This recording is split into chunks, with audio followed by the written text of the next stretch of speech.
that it was a meeting held in the town hall with many of the townspeople as they could get in the town hall, and a voice from the public gallery shouted, "Let's have a march." And it probably sparked off like that. What do you think the people of Jarrow think about the march now? I've tried to answer, well, I've asked a lot of people about that, and I've heard a lot of comments about it. I think sometimes embarrassment, sometimes pride. It's what we're most famous for now. Why should they be embarrassed? Well, let's look back into history. Let's think about what Jarrow's famous for. Firstly, Bede, the Venerable Bede, a scholar, a worldwide known scholar. He wrote books, he brought the ecclesiastical teachings, he wrote the history of the English church, and people, he translated the Bible into English. Then you probably have a long period of not much happening after that, but it was always known as a sacred ground for Bede. Then you have Jobling, the last man to be publicly gibbeted in this way in Britain. Whose in an claim iron was? cage. Well, he was hanged, gibbeted for murder, a murder which he didn't actually commit, but it was during the strike of 1832. That was the miners' strike. The miners' strike, and it was the formation of the miners' union by Tommy Hepburn, a local miner. It was a famous case, it became national. Then you have the shipyard, which was a very great thing to be well known for. The greatest ships in the world were built here. But we're known more for the march than we are for the ships, than we are for William Jobling, the last public gibbeting, than we are for Bede, the Venerable Bede, the Jarrow March. I mean, it was quite impressive because they had the mouth organ at the front. You could hardly hear the mouth organ because they were singing, and certainly at the periods we went following the march and got in front of it occasionally and then stood again to see it come in till it got into Barnsley. And where there were people congregated to watch them, they were singing and they were cheered by people. It was an area which Barnsley itself, around that area, was, you know, fairly... There was very little hostility there to the march. And when the march was decided upon, it was an all-party march. In no sense of the word was it either Labour or Conservative. And, you know, this area in particular, there's a whole history. There was a women's march from here. There was a terrific event that people don't mention much about. And Jarrow March at that time was seen as one of that kind of event. It wasn't seen in its isolation as it tends to get seen now.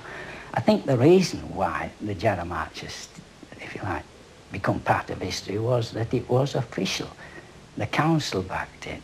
The Labour Party were involved in it, apart from some elements.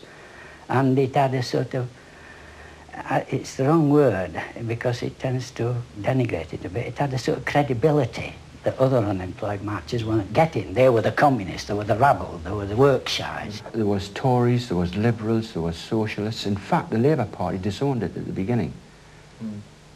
And it gathered momentum as it went along. There was, I mean, you have to remember at that time, there was marches from small towns from all over the country. But Jarrow was the best organised, the best disciplined.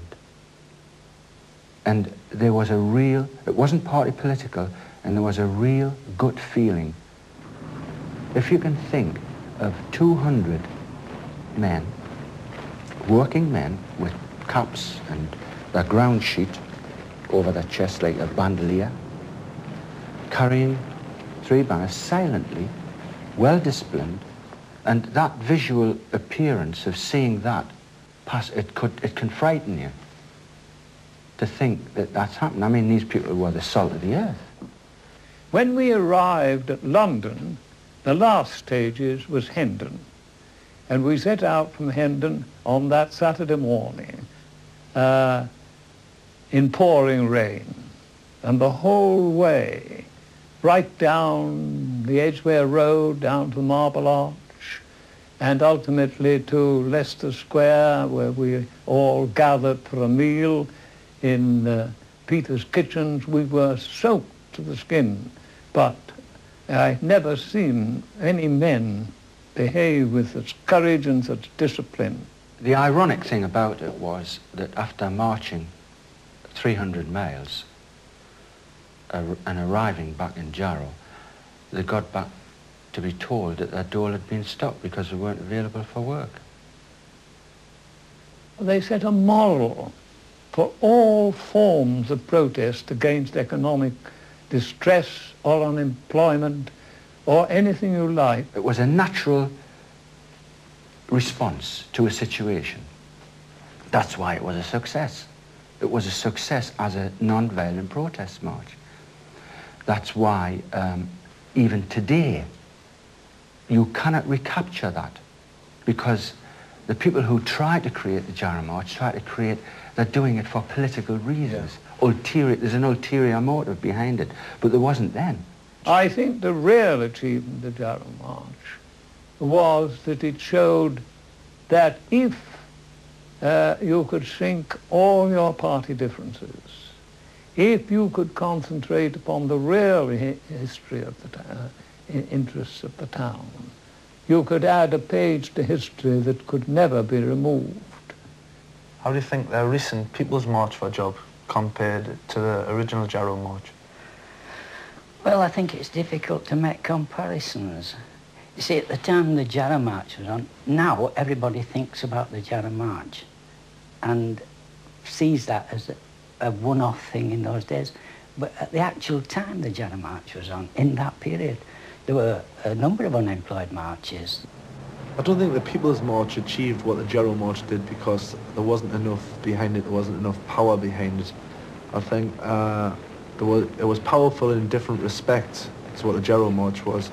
Because the Jarrow March was people from all walks of life. It was Labour, Liberal, Socialists, Conservatives, a couple of Communists. It was like the whole community was on the march. The whole town had turned against the government and what they were doing to them. I'm not putting the People's March for Jobs down. I think it was quite right what they've done. It just didn't come across like the Jarrow March did, because people have changed, people's attitudes have changed, and sort of the media coverage put it across as like a left-wing, communist infiltrated agitators, students and things, and it didn't have the same impact as what the Jarrow March did. It didn't carry it off.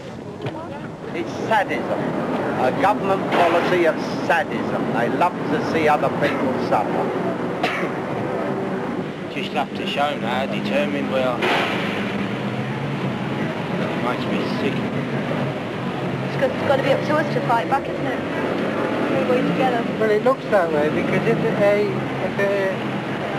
politician, so-called politician, has got no alternatives, then he shouldn't be in bloody politics. I'm fed up of the words of sympathy and rhetoric and things. You want action now. You have to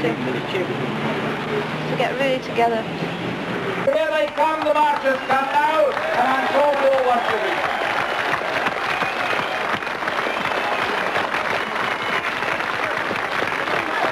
Once again, 3 cheers for the marchers. Hip hip!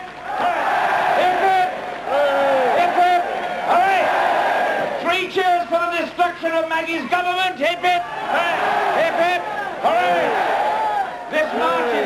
This march is one of the great marches in British history. They've had comparisons with Jarrow, and that's perfectly right. They've had comparisons with some of the other great occasions when the British people have risen in protest against mass injustice, whether it's Peterloo or Tolpuddle and the rest. Well, the People's March for Jobs of 1981 is telling the people of this country, telling the government of this country that we truly regard mass unemployment as intolerable, and we propose to shake it off our backs and to shake this government off our backs in the process.